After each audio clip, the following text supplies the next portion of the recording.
it definitely was like every couple days we were getting a booking, and so we're just shy of 30 days that's been live, and $40,000 in bookings so far.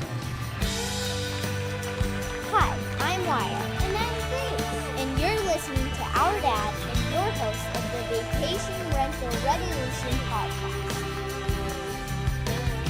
What's up, guys? Welcome back to another episode of the Vacation Rental Revolution podcast. I'm your host, Sean Moore. We're back with expert interviews, expert corner. We've got our short-term rental interviews. You guys know these are my favorite episodes, and we've got an in-person interview today. Mr. Junior Silver, my man. Appreciate you coming into the office in person. Yeah, this is awesome. Thank you so much. Thanks for having me. I know that, like, these are by far and away our most favorite episodes. I love them the best. Our listeners obviously tell us, because it's people like you that are willing to let others listen in onto the journey of short-term rental investing. And we were talking before that, you know, it's nice to just share the good, the bad, the ugly, right? And I always ask everybody before we start, is there anything you don't do or don't want to talk about, right? And 99.999% of the time I get the answer of no. I'm an open book. It's nice to be able to share all the ups and the downs.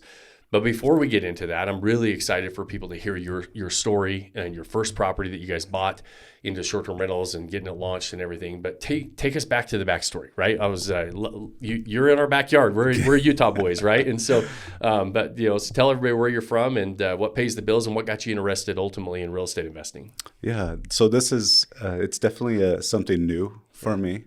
I've always been in technology, in tech. So I've always been in IT, and then I moved over into software development. And so I'm a product manager for a cybersecurity company. Okay. And so that was always my world. But we also love to travel. Yeah. And I was looking I'm like, I need a vehicle or something where I can keep more of my money, not give away so much to the government, and I want to be able to invest in something and create a future. And so with us, that's where Vodyssey really landed, that it really you can create something that you can have a real estate asset, you can have cash flow, and you can create in these really cool places where you can go and spend time with your family. Yeah. And that's my core and what I love. Awesome. That's awesome. And so, you know, you mentioned, you know, a couple of things. One, clocking that, getting that paycheck, W-2 income, and you're like, man, I look at that and it's like, man, there's a good percentage going to Uncle Sam. And so we need to make sure that we talk about, some of those advantages. A lot of people are very attracted to short-term rentals because of the tax advantages, but there's those four major levers with real estate, right? It's cash flow, appreciation, note pay down, tax advantages, which are huge for short-term rentals. And then we've got that fifth one of kind of that lifestyle asset and really being able to have some cool properties that we can go use once in a while. We can set them up to where we can enjoy them because other people are going to enjoy them. So, you know, we're here in Utah in the mountains. We actually finally getting some snow now. Today. Today, yeah, right. It's all the skiers out. Are you a skier? No, I'm a snowboarder. Okay. Yeah. So you still want the snow, right? And so I do. I don't do either. I live up by the. You know, we watch all you guys that enjoy the snow, but we haven't had much. But so tell me how you guys selected your market, because it's not in our backyard. So how did you go through the process of selecting that market? And so going through the process, we sat down and we were looking at our goals. And I think that was the very key, that we're like, okay, what do we really want from this first property? And we actually had a little bit of shift as we started looking into it, because we love Orlando. We love Disney. My wife, she's a Disney fanatic. And all of our kids, I think when we got married, the first year, it was just we were those weird couples that are going to Disney by themselves. And it was 6 times out of that first year. You have the season pass. You're season pass holders from Utah. Yeah, right? Yeah, we're the season pass holders. And so that was we're like, you know what, that would be great. Let's go to Orlando. Let's have since we come up here anyways, let's have a little place and we can do that. And it was interesting that at the time, looking into it, there's definitely a way to do Orlando. Yeah. And there is a way to thread that needle. And looking at everything, like the acquisition costs were a little high still for just like looking at an average launch. Some of the competition and some of the people that were they were dropping their prices, their nightly rates, like really hard. Like, so we were looking at, oh, maybe you're gonna have to put like $200,000 to get the property up to that spectacular level to be on that top 1%. Yep. But then we're going to be able to charge like sometimes like $200-$300 a night. Right. So I was like, so that's where it kind of, when I started looking into it, there's definitely like a lot of people that got their properties earlier. They got in a really good spot. Basis was low. Interest rates were low. Interest rates. They have a good, the property, it drove property values up.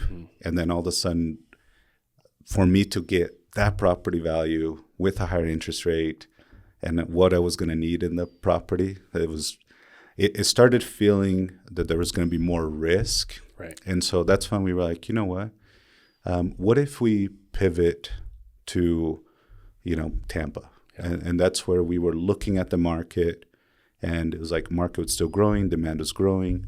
So it had all the attributes that we wanted, but it was nightly rates were a little higher, a little bit less competition. We can bring something differentiated to the market versus trying to fight. So, but there's definitely like people are successful in Orlando. Yeah, major market, right? Major market. It's a major there's market. Always demand. Yeah, it's definitely kind of its own beast that you learn.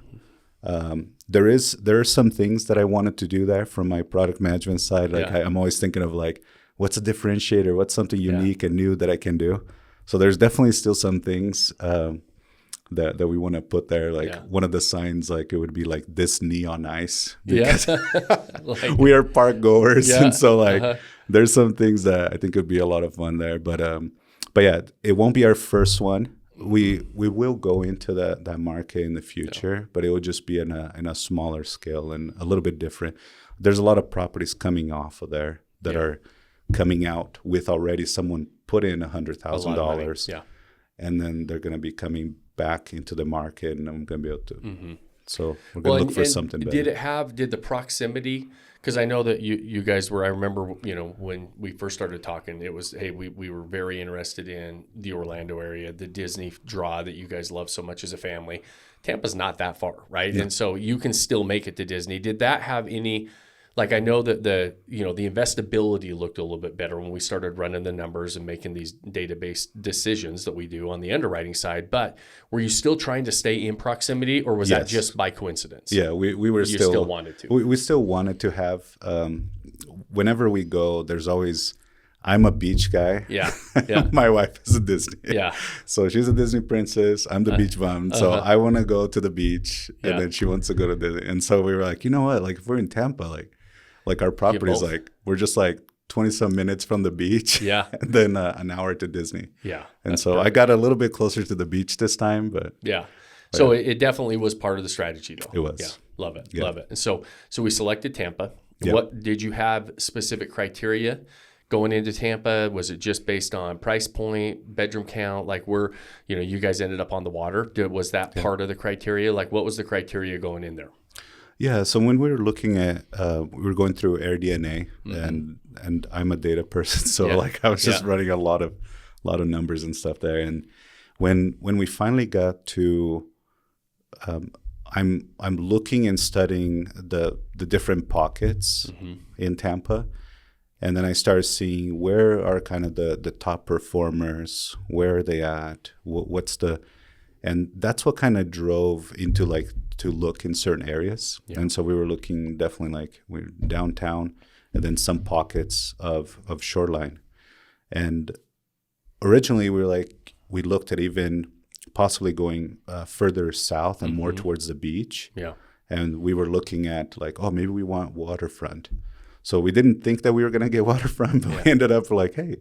So a property came available and we were waterfront. And so then everything started lining up. Right. Yeah. Right. So, and I remember when we were analyzing the property, obviously when we start to dive into that game and you're in the acquisition phase, we switch markets, we start making offers, we find one that looks good. And then we got to plan out that next step, right? One, acquisition. And did you have any hiccups with acquisition as far as lending? Were there any like things you had to navigate during that time that like popped up the last second, or how was the under contract to closing situation? Yeah, so we were going through it. We finally got kind of the areas. So I think the biggest the recommended partners when we were working through that, it was like, okay, who do I need to trust somebody right down there, somewhere there I never been, I don't know anybody, and figure out someone that can help me get a property. So I worked through the recommended partners, and so I worked with Shane O'Connor. Okay. And that was awesome. Like, he, as on the real estate side, like everything was recorded. Yeah. And like I felt like I've seen the properties. And because it's kind of a turnkey shop, like he was like, okay, this one is going to need more investment. This one you're going to need to upgrade this and that, because that's going to be table stakes, you know, in this market. And so that was huge. Right. Like that, I couldn't have had the confidence. And I joked around because we bought the home without ever seeing it. Yeah. And so you're braver than I am. I've done this for 26 years. I always want to see it before. I still haven't got the courage to buy one without seeing it. I bought it through the internet, and I was joking around because like a few months later, like I'm going in like after close and like going to see, I'm like, I hope the property's there. I hope it actually exists. Yeah. That's, but so I bought it through the internet, you know, and it was funny because like I never thought I would buy a car from the internet, let alone a house. You know, so, but yeah, we did it, and it turned out awesome. Yeah. And it's, you know, and that's where those boots on the ground partners and having the right ones, they're worth their weight in gold, right? They can do and save us a lot of time in travel, a lot of effort that we, you know, like nowadays with everything being, you know, you can get videos of everything. And so you can get a lot of stuff for sure. And somebody that is trusted, that can give you a good opinion. It's not just, hey, well, I'm trying to close on this property and get a commission out of it. They really are more of a partner. And that sounds like what you've got there with Todd. Yeah. Yeah. And so that was huge to get that in place. And I think when I was going through the Vodyssey on the classes, it was like, I'm like, you need to establish. And I'm like, man, I never like, you know, start building this partner base, you know? So I started reaching out and kind of building the team. Yeah. And that was huge. You lean on them a lot, don't you? Oh, man. Like more than you realize. Like, yeah. And so we got to the closing table. Everything was seamless. First time you went out was when then? Right after you closed, or what? Why did we decide to go see it at some point? Yeah. So we were going through one thing before the close. We actually went through on the tax stuff. Yeah. It was around when there was conversation about like, bonus depreciation. Yes. Like, it's the big beautiful bill. Is it going to sign or not? And in that, I met Mike Pine, and that was huge to be able to leverage, you know, doing a purchase price allocation. Yeah. But you can only do it right at the time of before you close. So it's very strategic. You need to know while you're making offers and doing that stuff. Yeah, I need to know. And that was, and I had no idea. Came to a boardroom. That was one of the last things that we talked about in the day. But all of a sudden, I was just like, in my mind, I'm like, whoa, wait a second. You can only do this if you're going to close. And then talking to my real estate, he had never heard one. He had never done one. And so we were like, hey, and it was really cool to be able to do that, and then work with Mike to get that in place and get a even bigger bonus depreciation. Well, it's massive, right? And so you were the first one that I have ever had an experience of being able to sit on the sidelines and see a PPA done and see the results of it. Like I like when Mike was talking about it at our Boardroom HQ event, and we had our tax there. When he was talking about it, I was like, I didn't even know about that. I'd always done bonus depreciation, material participation. We talk about that. and doing the cost seg, and then being able to take, we're getting like 25 to 30% of the purchase price.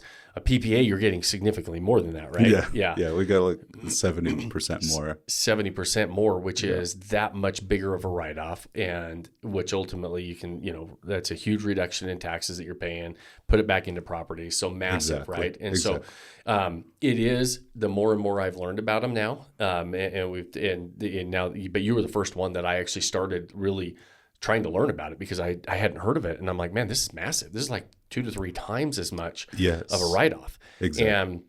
And you don't even materially participate in it. It's not, but there are definitely steps to take, and it has to be very proactive, right? Yes. Especially in that acquisition phase. You're not going to buy a property and then go revert back and do it. You have to have a lot of steps in place. And so it's not something that, would you agree with this? I always say it's not something I would do by myself. You really need to have qualified CPAs to be able to walk you through it. Yeah, because if you have to have the qualified, they need to be able to defend it. If later you have an audit with RS, and so it really is like a protection. But actually coming out of that, I was just like walking out of the parking lot, and I was like, in my head, I'm like, man, I should really try this, because if it can really save me this much money. And then I had a thought. I was like, you know what? No one's going to ask it for me. Like, if I don't just let me just try it. Yeah. And like, if I go through and they say no and they can't do it, I can't reach an agreement with the seller. But they were motivated. We were in the right spot. We had the right support from Mike and from my realtor, from Shane. And so it worked out, and I was really happy. Awesome. That's awesome. I love it. And so you're right. That had to happen before closing. Yes. Then which, now all of a sudden we stack the odds in our favor on the taxes that you're going to do for 2025, right? So we're like, we're looking in pretty good shape there. We buy the property. Was it a value add property? Like, walk me through, because all of our properties during the setup phase are, like I always say, acquisition's kind of like a marathon. You got to be persistent. You got to be consistent. You got to be taking steps every day, looking at properties, making offers, analyzing stuff. Then you get to the setup phase, and it's like a sprint, right? It's hard and fast, and you're tired as heck the whole time. You're like, it feels like you're just, it's like, okay, I just want to stop and rest for a minute, right? Yes. And so walk me through the setup phase. Well, and that's a good point, that we started out in like June of the previous year. And so it was a full year before we found and we closed and everything. And so during that time, it really is like you're looking at deals and, property after property and running numbers and never and feel like one's going to work, right? It's not gonna work. Yeah. And this one's missing this. And so, but it was kind of, just going through time. And I was like, I really knew that this is what we wanted to do. And so, like you guys said, there's dragons. We know how to slay them. Yeah. But trust the process. They're going to be there. Yeah. So I just kept pushing through and just staying focused on that goal of getting that property for our family. And a year later, it finally came reality. The other piece in there, the right before to the closing, it was crucial, is that running the numbers. Like, I knew how to run the numbers and the underwriting. Yeah. So I ran my numbers. I had Shane in our property manager run his numbers, like without any bias from mine. I wanted to see like what they're saying. And then Vodyssey and Jacob, he ran his numbers, and I got a positive on all three. Yeah. And so it gave me more confidence, to say, you know what, this is going to be good. Yeah, that's awesome. And it is. It's scary too, right? Part of that year-long process, you start to question, is there ever going to be really a property that comes around, right? I think you and I might have had that conversation. Yeah. I have it so often with so many people saying, hey, listen, you got to stay with it, right? We just got to keep looking. But then when that one comes and you're like, it actually works, you're like, what did I miss? Like, what did I do wrong, right? Then you start second guessing if it's actually going to work. And so it's good to have that, those people to lean on to say, hey, listen, let's look over the shoulder, let's review it, let's everybody run kind of independent numbers and say, man, it looks like it's working on all fronts here, which is nice. And there was a property that we went to put an offer on before this one, and I ended up losing and coming off market. And I was so bummed. that I was like, I'm like, that was the one. That was the one. And then like looking back now, it's just like I always feel like that door closed, but then like this one opened, right? And I wouldn't have been in this property, and right. And so I'm really excited about that aspect. So walk me through how we selected target audience and that setup phase, and then and obviously those of you that are longtime listeners, you know this, but if you're new listening to this, we always post the properties in the show notes, and so you guys check it out, right? It's Success Leaves Clues, and so as we're talking about this, go pull it up on Airbnb and check it out. And so if you can book it because it's beautiful.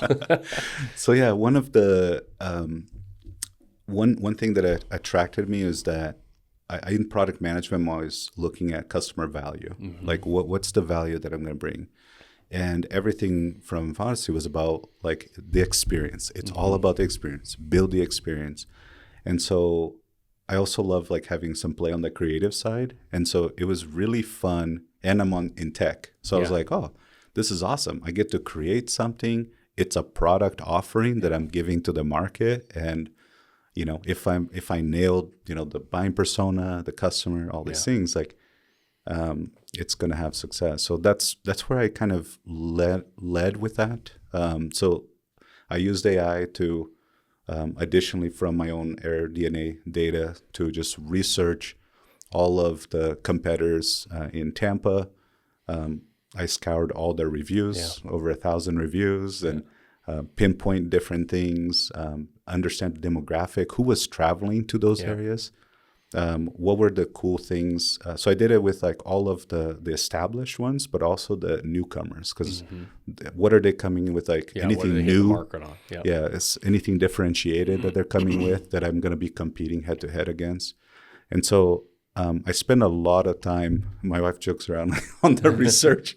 It's like, you're always like researching something. But now I just have AI research it for me. Right.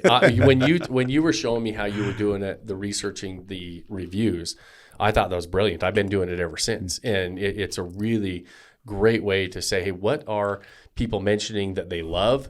And if you started to say, hey, listen, this was mentioned so many times, right? I'm going to make sure that that's going to be an element of our property, right? And that's really what you're using it for, is to say, hey, listen, what was the most common thing that people loved? What are things that people said they wish they had maybe? And you started to really look at what consumers were saying in the marketplace to really help you identify what experience you were going to put together. Exactly. Because I didn't have access to interview them. Usually in like software, I'll interview a potential customer or someone. But I do have their words on what they've experienced and what they wanted and what they liked and didn't like. And so I definitely, it's really cool how it comes, like, it gives you like, here's the top 20 amenities that we're mentioning. Yeah. And then you can go in like, well, what did you like about this amenity? And it starts like breaking down even more. And certain ones, they're definitely like, okay, these are table stakes. Like if I, against my competitor, against these things, I have to nail these. But then I would always ask, like, well, what can I differentiate that on? What can I, like, for example, hot tub. Right. It was like, oh, everyone has a hot tub. Okay, so if everyone has a hot tub, all the top players, 50% of the market doesn't, but the top ones, what is it that I'm going to do that's going to make that even better of an experience? Yeah. Like, and so I started playing with, and because of the property was waterfront, it was like, oh, like, how awesome is that you can have a hot tub and it's kind of closer to the water. Mm-hmm. And it's like, where can I get an experience of a hot tub close to waterfront water? Yeah. Very little places. Yeah. Like, what about if we add some more ambience? What if and all of a sudden it starts creating something like, it's very unique. Like, and when you're there, you're like, oh, this is cool. This is cool. And it was I would love, I might try to find the old Zillow link. Was this, I don't remember if this was a short-term rental beforehand. It wasn't. No. Yeah. And so I remember, it wasn't, when you saw the Zillow link, like, and then you see what you turned it into, it was just a house, right? Yeah. It was a nice house, good area, waterfront, but it was just a house. Yeah. And now you look at it and you guys created this like spa-like, wellness retreat that is, on the water, and you're like, whoa, that looks, the transformation was awesome.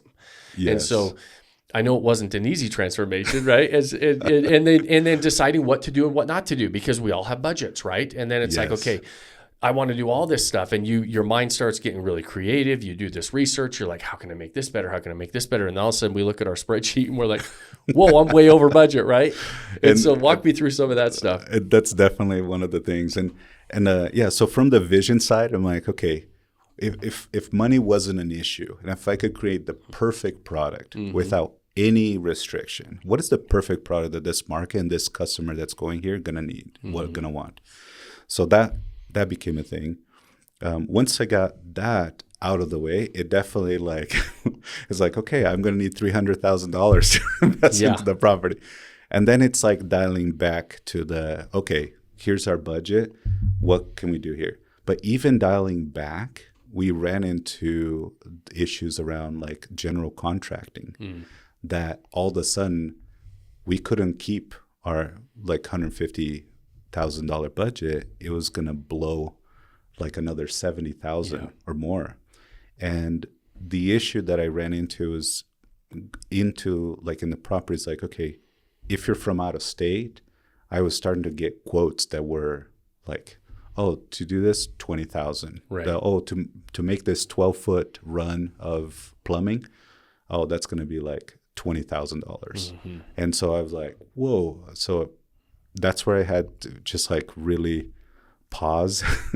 I came on the call a few times. I was like, where do I look? Where's where can I take this? And I was actually listening to, I can't remember who was on YouTube, but it was talking about, they got like a $90,000 like paint bill to go paint, and they're like, you just gotta roll up your sleeves and paint and just go. Yeah. And that's where I went to, like, I booked to Orlando or to Tampa, and I was like, I need to hop on a plane. I need to get there, and we need to get this, because it also wasn't going in the direction, like we weren't. Our time was running out. This is like, we closed in July. This is September. I get in September. There's still, I have a dock that needs to be rebuilt. There was we were going to put a pergola. There was no water to run like to the outside. There's electrical things, HVAC. And so looking at that, I was like, I called my father-in-law. He's a general contractor here in Utah. I'm like, hey, do you want to go on a free work trip? real enticing. Hey, you want to go to Tampa with me? And we're going to work the whole time. And by the way, you don't make any money. It's going to be crazy, but it'll be way awesome. fun. Yeah. And so we did. We hopped on a flight, and we spent a four days, and it was like all day. Yeah. all day. Like, to the point where I was like, I needed to install like a tankless water heater, and he was installing it for me. And like, we're about to get on a plane this is like 5 a.m, and our flight leaves at 7. And we're like, working. We worked through the night until it was like, it's 5 a.m. Like, it's time to go. We just gotta go. So we just left and we took off. I flew back home, and it's like, flew back home, and we had already another flight we're going to Disneyland. And so my wife's like, you're not canceling the Disneyland trip. Right. So I flew with the family to Disneyland, spent the 5 days, got on a plane back, and I flew back to Tampa to finish and so we spent another few days and finish it off. Hey, so you literally have a lot of sweat in this property. The blood, sweat, and tears, all that are still in Tampa. There's part of you in Tampa still. There is I got almost lost a fingernail because I was just, and it was all part of it, like the battle scars, right? But when you like hit your fingernail and it's like, and I was just like gonna cry because it was with a crowbar. And I was just like, I'm like, okay, I just gotta tough it out. We were demoing the shed that was like in the place, and then like I hit it again like at the end of the day, and I was just like, my knees got weak, and I was just like, oh man, I cannot.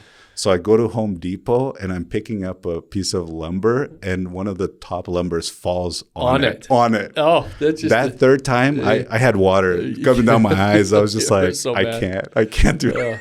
Oh, geez. But it was awesome. Yeah. So that was, you started that process, and I mean, you bought it, but then you really you were like, hey, I have to get involved in by September, right?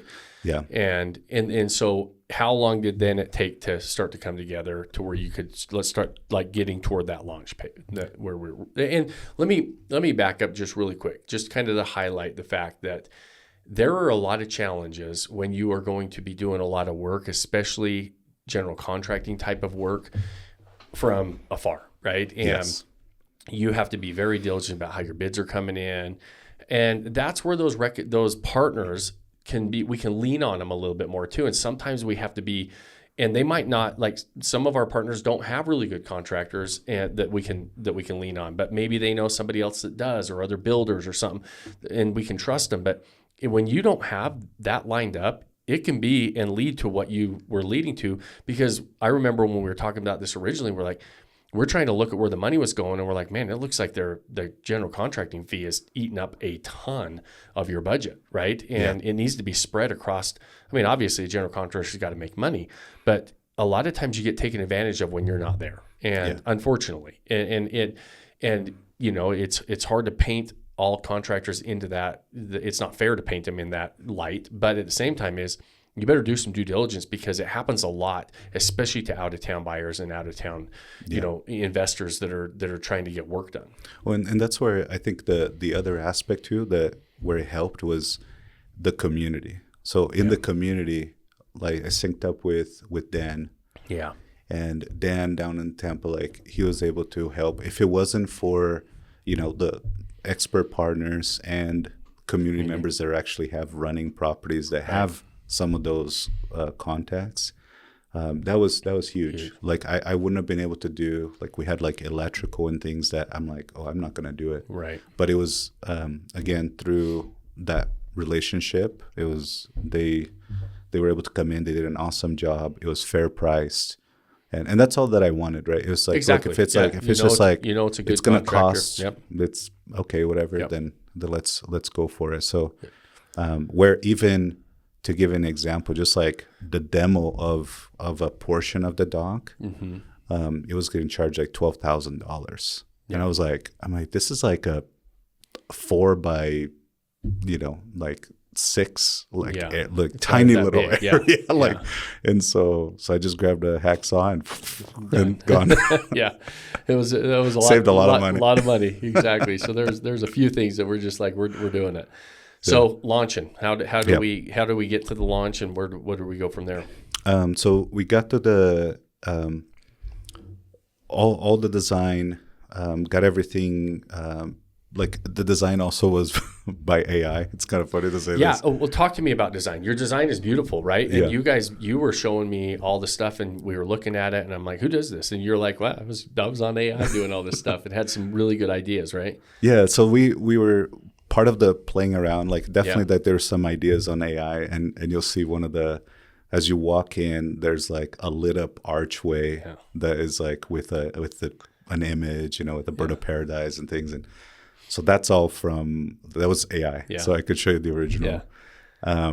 But our designer, Heba Gurgis, like she was phenomenal, because she actually comes from she has a design, but also she used to work for KPMG. And so like she understands numbers, and she knows all of the back end like numbers of like what is going to be on the design, or like sourcing that it's going to be actually like equate to revenue coming out the other end. Right. So that was a cool, again, another partner to get to that. But once we got that in place, it was a lot of still trying to figure out like exactly how it's going to flow, you know, and put together. So we still did several rounds on that, and then ordering everything. Like we filled up what I didn't realize before. There was like, you have so many boxes. Yeah. Oh, geez, right? Yeah. We ordered a dumpster, and we filled up the whole, you know, living room, and then we unpacked everything, and then another set of orders, and we went through all that. So that was but that was the design. That was part of it. And as we were going through, again, leading back to like who is this targeted for, and like the user. me as my family, I'm like, if I have like young kids, I'm on the waterfront. It wouldn't really be as like attractive for me if I was booking, just personally. So we were looking at like, okay, there are the groups that travel to Tampa, and it's like business, bachelorette parties, like golf trips, and so it was definitely geared more towards that experience. Right. And so our design was all towards that target versus, we weren't trying to do everything for everyone. Right. Which is so smart, right? We talk about that all the time. Pick a target and then put together a great experience for them. And yeah, I would say, which surprised me a little bit, because I know you guys were looking for like, hey, this family property, Orlando, all that. And then it became much more of an adult type of a retreat, right? And so whether it's guys trips, girls trips, it works for both of them, but it's very much like a wellness type of a retreat, right? Yeah. And so I thought that was I loved it when I saw it and it came out, and it turned out very congruent. You guys were very selective with the type of amenities you put in there. I can't wait to sit in one of those massage chairs. I'm like, that's the first thing I'm going to do. In fact, we're going to be down there in a couple weeks, and so you and I are going to hang out, and we're going to turn that sucker on. Exactly. Well, think about like if I'm going. There's a couple of things that went into that. Again, like the design, and there was like we were already playing on the wellness theme. Yeah, we were already kind of like some of the trends of the market, but then we wanted something differentiated. Like I'm putting a product, and that was actually one of the last pieces that we decided to pull the trigger on. That it was like, you know what? There's nothing like this in the market. If I put this out, then it's going to be. The thing about it is it's a whole dedicated room. Yes. So it's kind of like, would you spend one room of your home to this, or would you spend it for beds? Yeah. You know what I mean? It's a hard decision. You're really having to. And so we decided to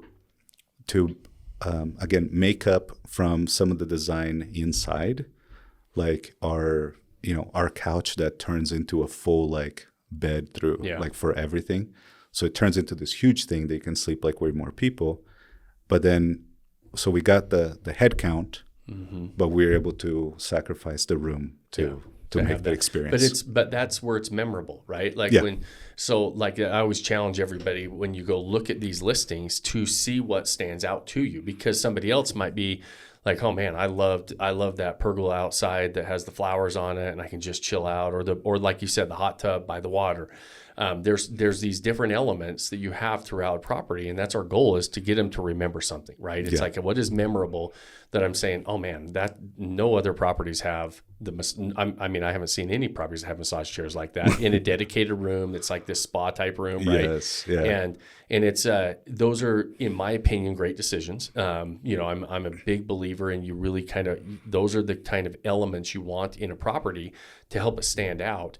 And this is one of those properties that I just think is going to do great for you. I think it's going to, as it's not, that grueling process from July to December when you launched, you're like, am I ever going to get to the finish line here? Yeah. And we're nervous about it. And so we hit December, right? And decided to put it on the market. And talk to me about that. Yeah. So we hit the market. It went live.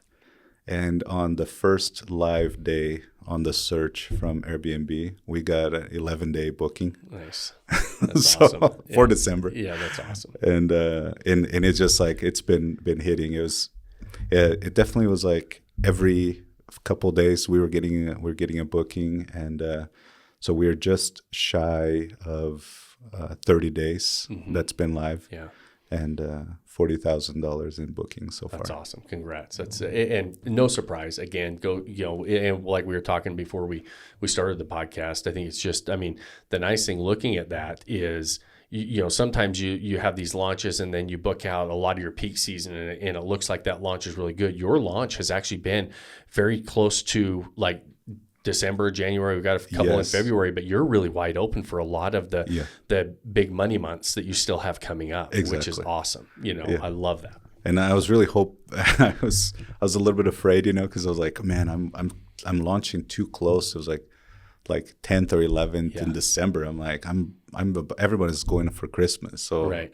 And so yeah, luckily it was a good thing so far. I think it's gonna be great. You guys, I mean, you were very diligent about putting it together correctly. I mean, when people hit challenges, they're either going to pull back and they're going to say, I'm going to skimp on this. I'm not going to do this. I'm not going to do this. And they really hurt themselves, for the long term, right? You really have to be dialing in all of the major phases, and you guys really did that. You took your time finding the right property. We got it locked up. You took your, you come to a boardroom HQ and you hear about PPA, and all of a sudden you walk out in the parking lot and you're like, Mike, let's try this, save a massive amount on taxes with that.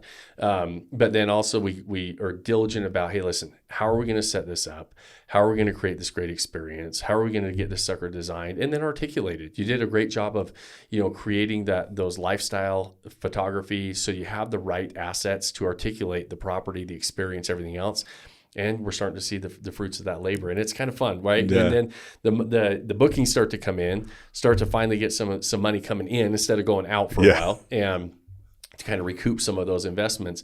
But also then when we start to see those reviews come in, it's I always joke about it.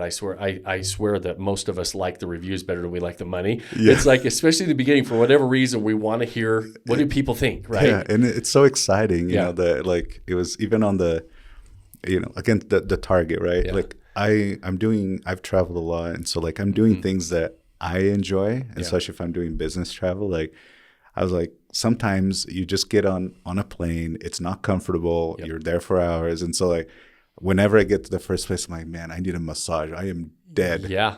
Guess what?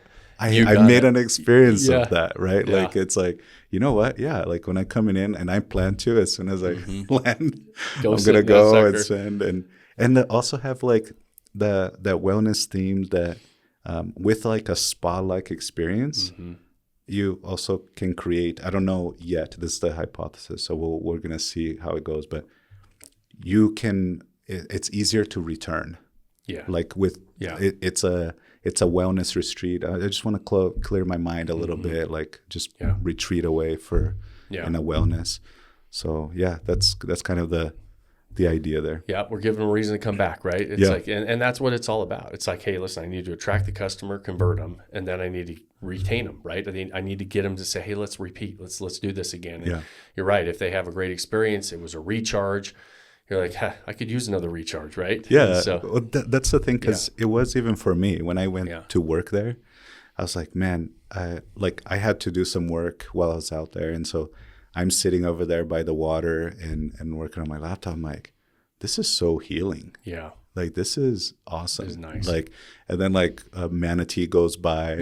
And so I'm start over there recording. I had never seen one that close. So that was like really fun. But every morning we're kind of in a cul-de-sac of the canal. So they love going to the end of those canals and kind of play around. And hanging out. And they just like sit there rolling around. Isn't it so fun seeing them? I saw a dolphin coming by. And so that part was just like, it was really cool. And that's when I started getting excited about it. I'm like, okay, this is going to be really cool. Like, I'm excited for people to not only like they have all the amenities or those things, but like there's a lot. They're going to feel something different. Well, and you're, because of the proximity of where you're at, just right on the water like that, you get to share all of those things that are so unique about that area, right? The manatees coming up, like when I was at Dan and Claudia's house and we stayed there about last year, we were there, and the manatees are swimming up by the boat dock, and I'm like, oh, this is awesome. Like, you just like, it's cool. I just sat out there and watched them. There's a mom and a baby, and I'm like, I just sat there for 45 minutes till they took off, and it was awesome. I could sit there all day watching them. Exactly. And so just being able to.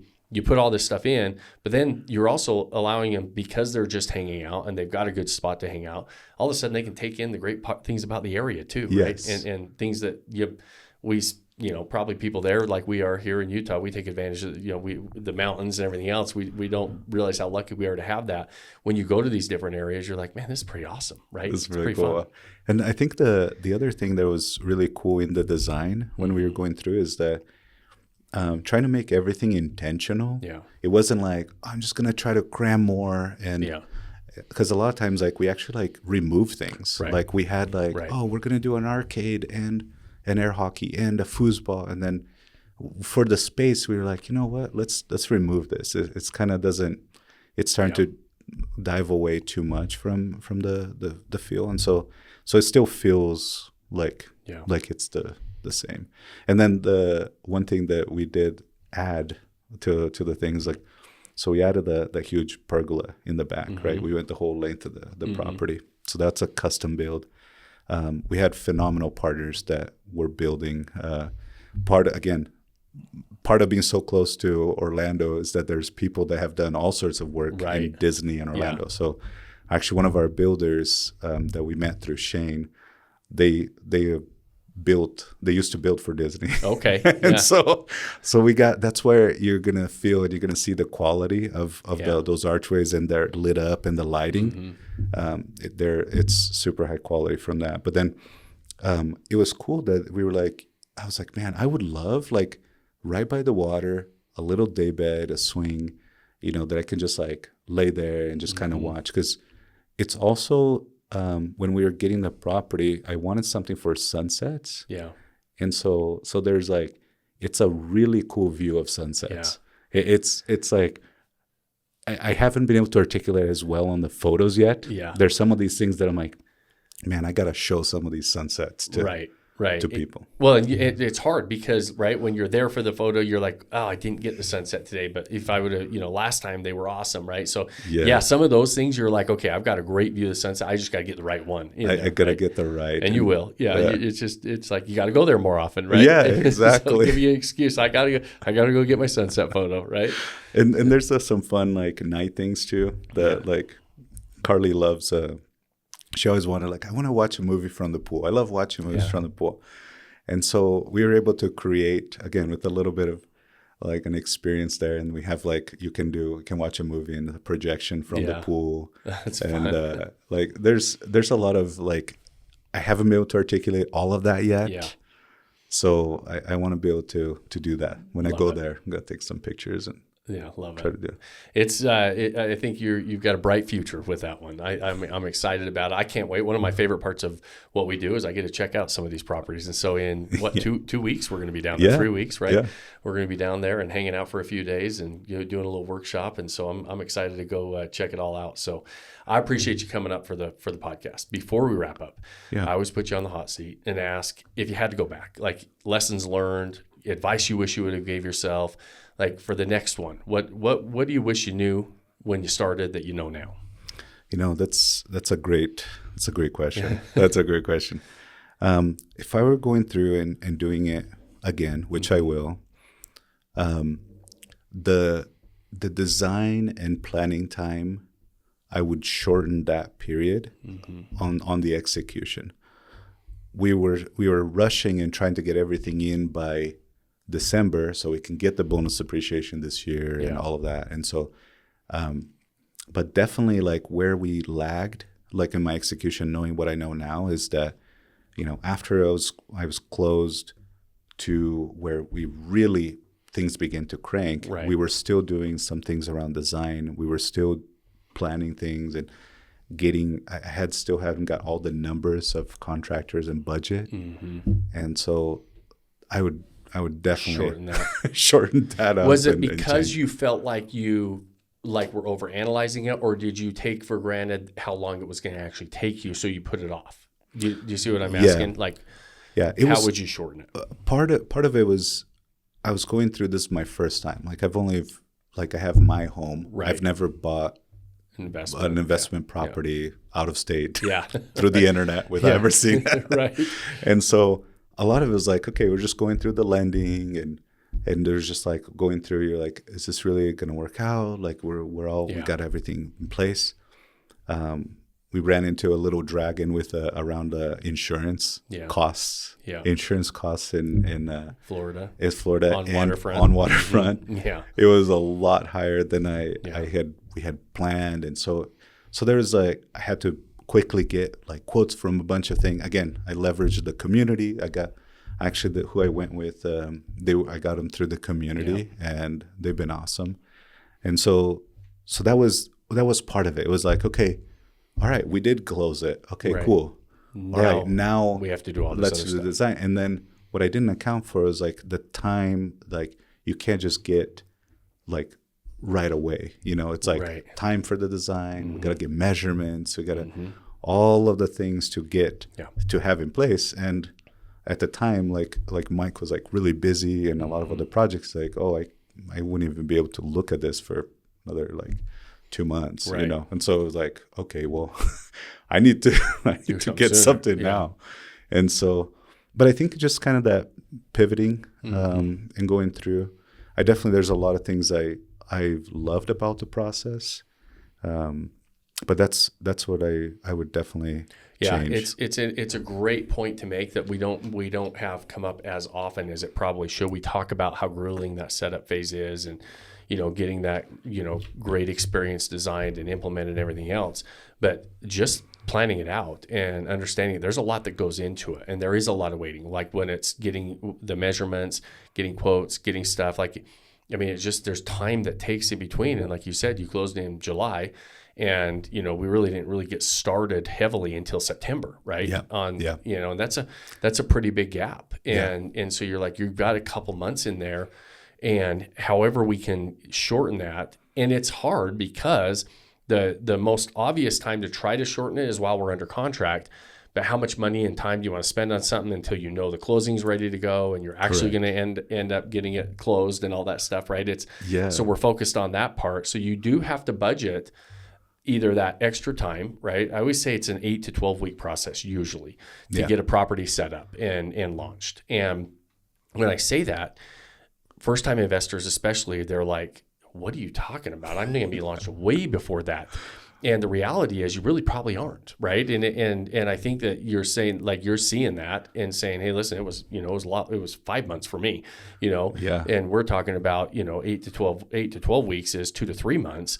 And that's fairly short period of time, but that's like being on top of it. Right. Yeah.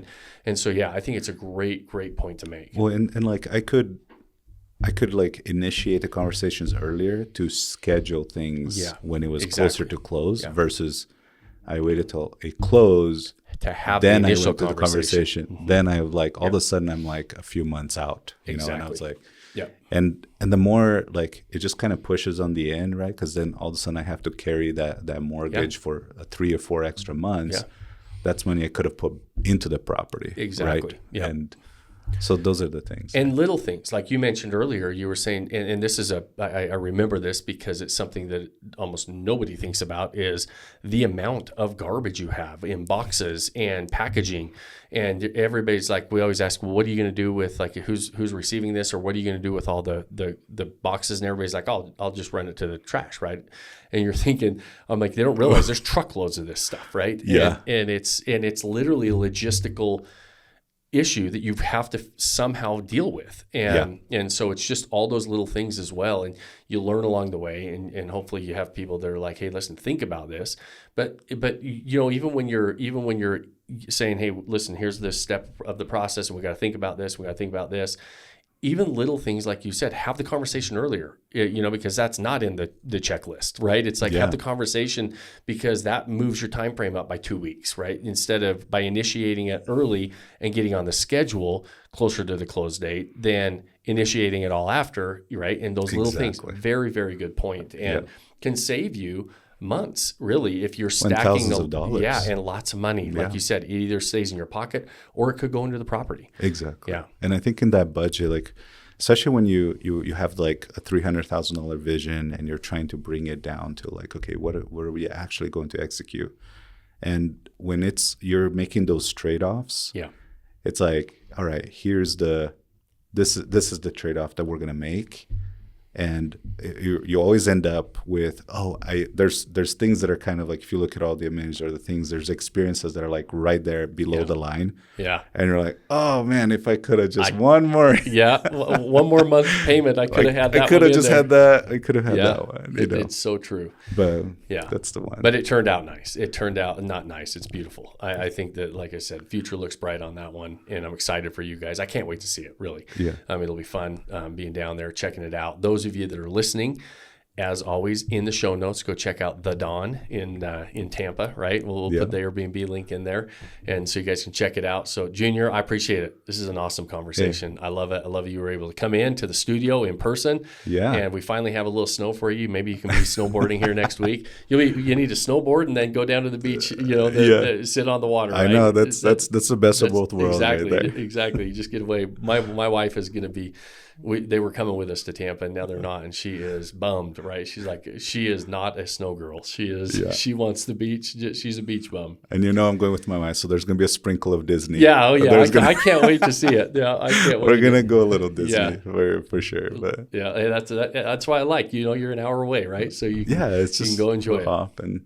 we're excited. Thank you so much. I just want to say thank you for all the help. Absolutely. Because I couldn't have felt like confident enough to take that big of a step, like so far, like away from our home in Utah, and I couldn't have done it without the Vodyssey team, and just that was that means a lot. Well, I appreciate it. I appreciate you saying that. I always appreciate so much more than people even probably realize how much you guys trust us to be a part of that process, and so we don't take that lightly, and we have a blast doing it, and I appreciate you letting us be a part of that journey with you. It's a lot of fun for us as well. Yeah, we're excited. We'll see for the next one. We'll get something I might have gave you too much confidence, because you did something I've never done, which is buy a property on the internet without seeing it. So I know. After I was like, wait, what did you do? I've never done that. I've done this for 26 years and haven't done that yet. So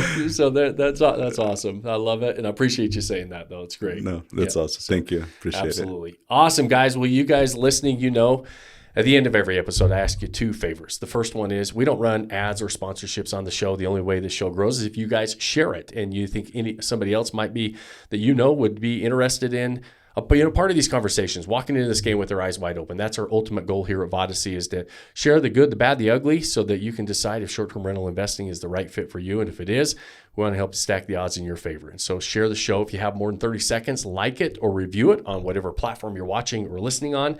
And the final, most important thing I ask you at the end of every episode, pick that one thing you can do today, start building that life you don't want to take a vacation from. Cheers, my friends. Thanks for joining us on this episode of the Vacation Rental Revolution podcast. Share this with other people you think need to hear about it. And don't forget to subscribe and leave us a review. Hey Grace, is there a website?